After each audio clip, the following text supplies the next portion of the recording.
we talking about the Egyptian origins of ancient India and the Naga Kush. And see, a lot of times people just think we be making things up out of nowhere, which is not true.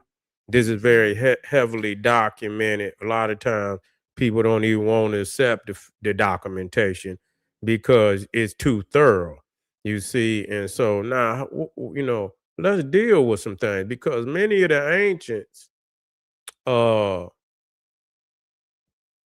many of the ancients wrote about the connection between uh ancient India and ancient Egypt. Okay. Hold just a second, fam.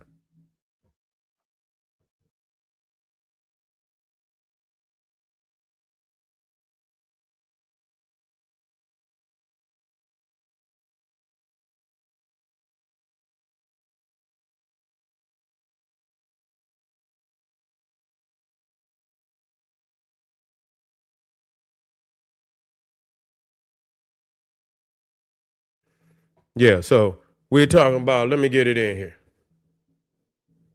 Let me get it in here. We're in the house. We're in the house.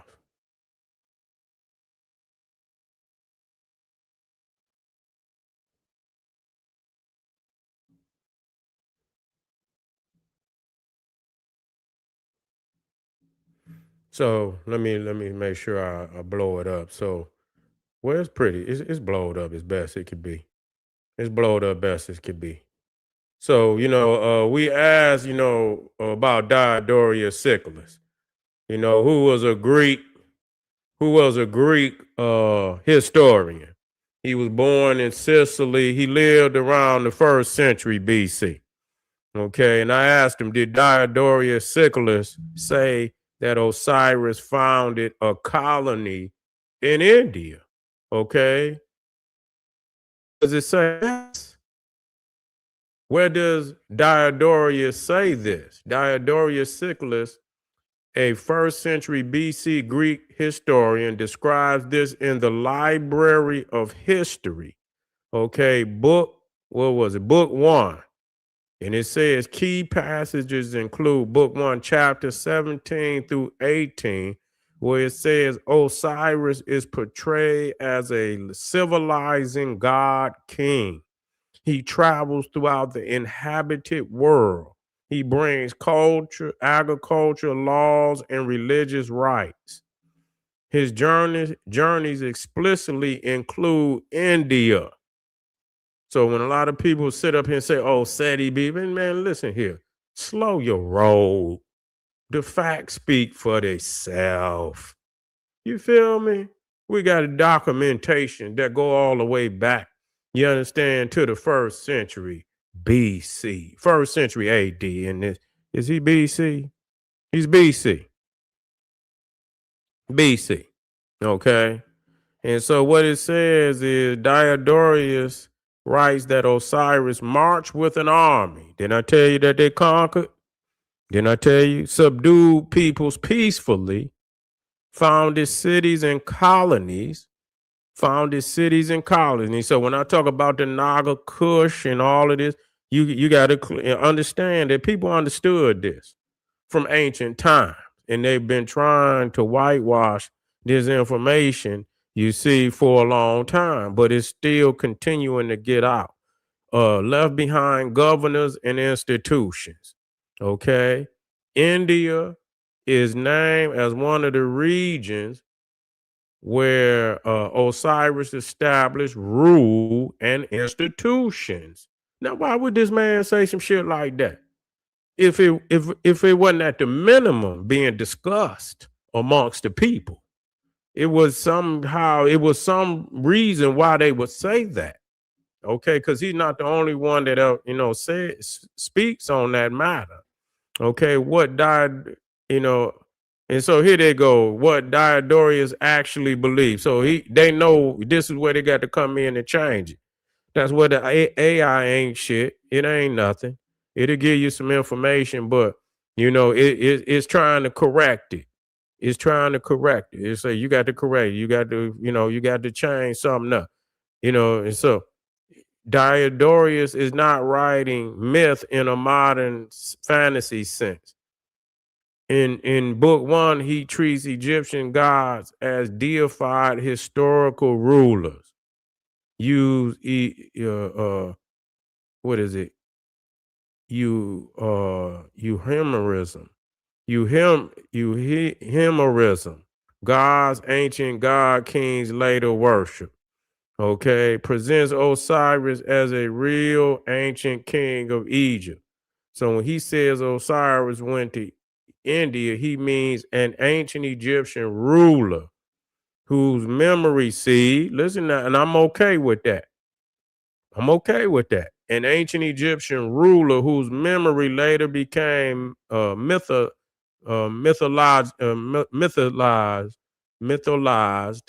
as Osiris. Okay, mythologized as Osiris.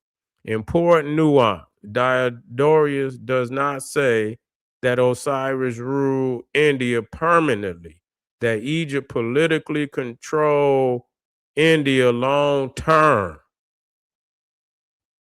Okay, so whatever. But the fact that the Egyptians were in India, the Kushite was in India, is obvious that this is not just some myth that African-centered writers have just created just a couple of days ago. You see what I'm saying? No, sir. This is goes back even into the BC period. Okay.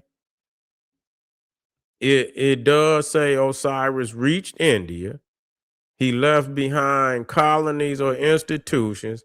His influence extended as far as India, went even further than that. Say he had conquered the known world. Why this matters historically. This passage is often cited in discussions about ancient long distant contacts. You see? And they always talking about isolation, that the civilizations was isolated. That's a damn lie. We got to stop the Egyptian civilizing myth. Parallels between Osiris, Dionysus, and Eastern traditions. Greek awareness of Egypt, India connections. The Greeks frequently equated Osiris with Dionysus, and similar claims are made about Dionysus reaching India, reinforcing the tradition. Okay. Bottom line, yes, DIODORUS SICULUS explicitly says Osiris traveled to India and founded colonies or institutions there, presenting Osiris as a deified historical Egyptian ruler whose influence reached India. Now, I'm going to go in here and go even deeper. Now, I asked him, did Diodorus say the Egyptians were black? Now, listen to this, because this is just what you call jumping through the hoop. It says, no, Diodorus Siculus does not explicitly say the Egyptians were black in the modern racial sense. Okay. So, that's right there jumping through a hula hoop. But yes, listen, he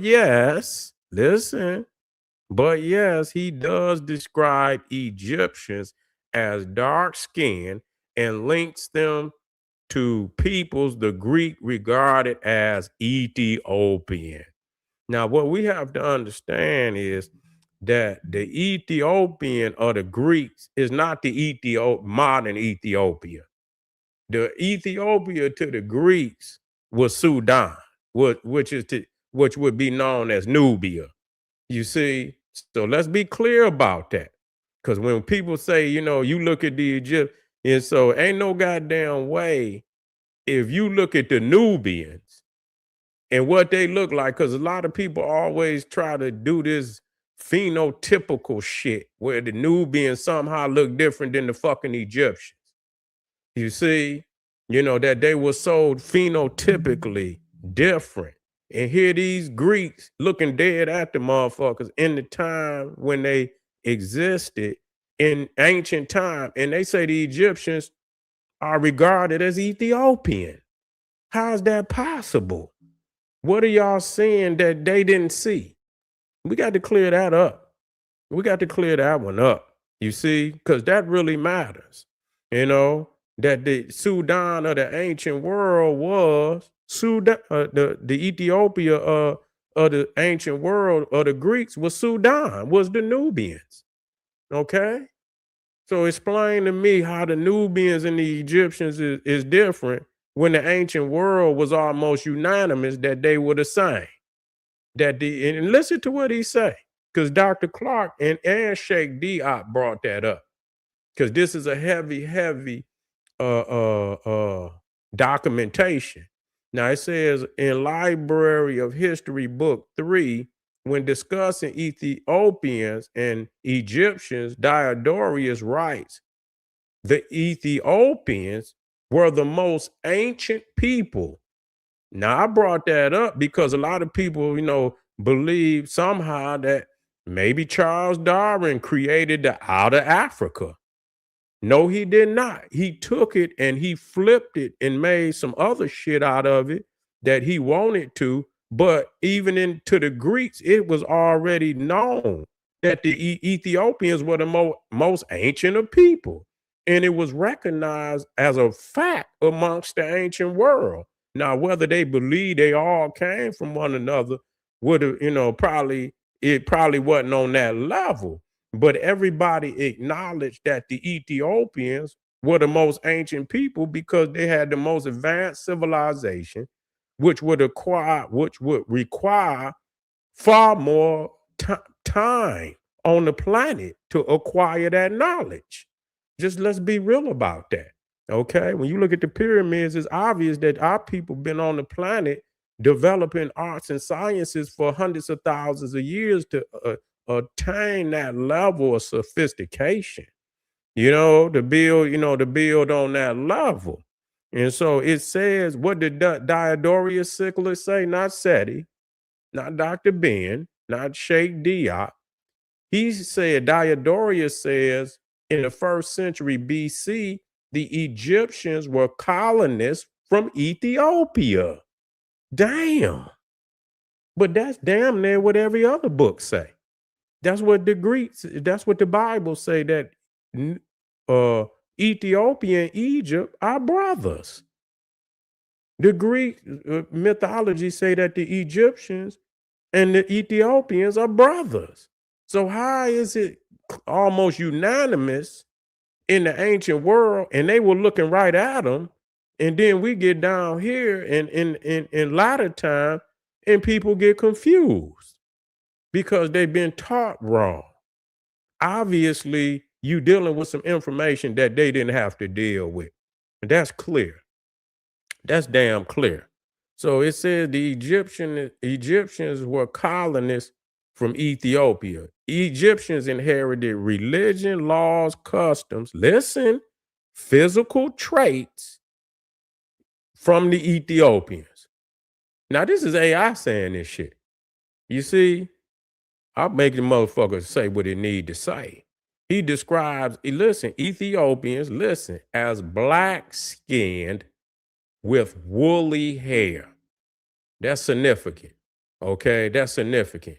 He describes Ethiopians as black-skinned with woolly hair and says the Egyptians came from them in remote antiquity. Listen to what it says. This is the strongest ancient statement linking Egyptians to a dark-skinned African origin. Okay, not Pan-Africanist, not African-centered. This is from ancient times.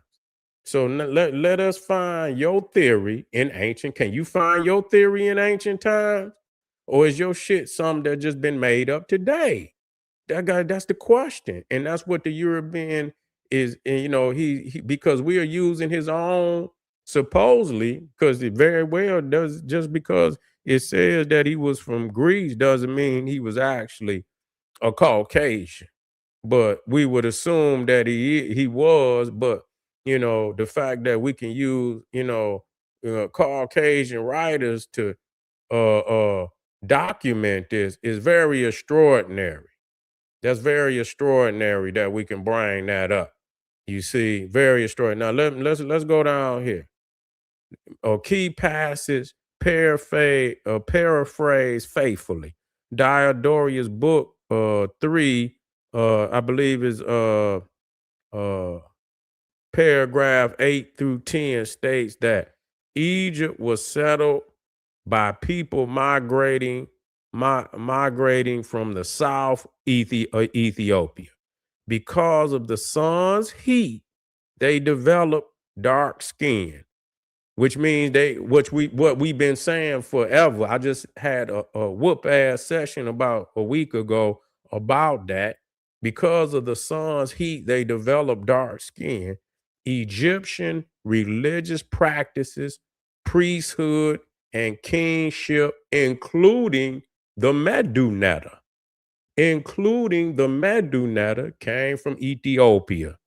Okay, he treats this as history, not a myth. Now, what's crazy, this is what Sheikh Diop and Dr. John Henry Clark brought up. Now, goddamn, if the Ethiopians say that Egypt was a colony of Ethiopia, and he looking at the Egyptian, and he looking at both the Ethiopian and the Egyptian, and they don't look like one another, he could have easily refute that right then and there. He never refuted it. Okay? If he looking at the Ethiopian and he looking at both the Egyptian, and he doesn't say, oh, that's impossible because the Egyptians are light skinned or whatever people want to believe, he could have easily refuted that. That's just, I mean, that's just a common observation. It don't take no goddamn PhD to refute that. But he never refutes it. Okay, he never brings up that no, they didn't look alike. Okay, and it does say that they inherited physical traits. We saw right there. The Egyptians were colonists from Ethiopia. Egyptians inherited religion, laws, customs, physical traits, which mean that they would have had to look just like the damn Ethiopians. Okay. So, color variation on the wall, it very more likely because you got black Egyptian. And so they never show you the black Egyptians. To see, and then when I looked up on the wall, they had Nubians that were painted red. Motherfuckers don't bring that up neither. So I seen Egyptians that were black, and I seen Nubians that were painted with the red. But nobody brings that up. You see, because they see what they want to see. They show them what they want them to, see. They don't never too much show. And when they do show the black Egyptians, it's almost, it's by default that they label them Nubians when they are actually Egyptians. Okay. So I don't even want, but what it does say, how Greeks understood color terms. Ethiops literally meant burnt face. Greeks used it for very dark skinned Africans. Skin color was described phenotypically, not racially. Egyptians were generally seen as darker than Greeks, lighter than Southern Ethiopians. Okay. Other Greek writers agree on this spectrum. Herodotus describes Egyptians as dark skinned with woolly hair, just like Diodorus Siculus. And he didn't say dark, he said black. I'm tired of them using dark skin. Yeah, the term that he used was black. Melanos or whatever, which is black, not dark. It means black. Okay, the same root that you get melanin from. Okay, and say Aristotle links Egyptians to Africans climatically, and Strabo links Egyptians with Africans ethnically. So I mean, all of them. So again, even when Strabo places Egyptians with Africa ethnically, meaning that their customs was African. They custom. One say they look African. The other one says their customs was African. You see, I mean, that's just damn near clear to me. I don't need no more from nobody. You see, everything else is fake news. You see, everything else is fake news. And so they can, all of that trying to say, well, not racially, or, that just, okay, whatever make you feel good. Say the Egyptians were not black using modern racial language. If an ancient Egyptian was in the modern world, he would be in America. He would be a black American. He would be an African American. So I mean, so what the fuck is they talking about? You see, that's a lot of garble. You see, babble and shit. You see what I'm saying? Yeah, yeah. So it's clear that and so it goes back that this black king later, synchronized with Osiris, went into India. And he wasn't the only one. He wasn't the only one. They kept going to India.